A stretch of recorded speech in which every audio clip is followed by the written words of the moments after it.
மார்கோர் என்று அழைக்கப்படும் ஆடு இனங்களிலேயே மிகப்பெரிய இனமாக கருதப்படுகின்றது. இவைகளின் மிகவும் குறிப்பிடத்தக்க அம்சம் என்னவென்றால் அவற்றின் நீண்ட சுழல் கொம்புகள் ஆகும். ஆண்கள் பெண்களை விட நீண்ட கொம்புகளை கொண்டுள்ளன. இவைகளில் பெரும்பாலானவை இந்தியா, பாகிஸ்தான் மற்றும் ஆப்கானிஸ்தான் போன்ற நாடுகளில் வாழ்கின்றன. மிகவும் ஈர்க்கக்கூடிய கொம்புகளை உடைய புக்காரன் மார்கோர்கள் ஆப்கானிஸ்தான், தஜிகிஸ்தான், துர்க்மெனிஸ்தான் மற்றும் உஸ்பெகிஸ்தான் போன்ற நாடுகளில் வாழ்கின்றன. இது பாகிஸ்தானில் அதிக அளவில் வாழ்கின்றது. மேலும் பாகிஸ்தானின் தேசிய விலங்கு மார்கோர்கள் ஆகும்.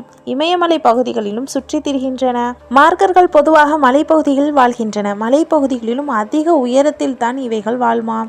மார்கோர் என்ற வார்த்தையின் அர்த்தம் பாம்பை உண்பவை என்று பொருள். இந்த வகை ஆடுகள் தாவர உண்ணியாகும். ஆனால் இவை பாம்பை தின்னுமாம். இருப்பினும் இது உண்மை என்பதற்கு எந்த ஒரு ஆதாரமும் இல்லை. இவைகள் தங்கள் உமிழ்நீரிலிருந்து ஒரு நுரை போன்ற திரவத்தை உற்பத்தி செய்கின்றன. இந்த நுரையை மலைகளின் மீது கக்கிவிட்டு செல்லுமாம். அதை மனிதர்கள் பாம்பு கடிக்கும் மருந்தாக பயன்படுத்துகின்றார்கள்.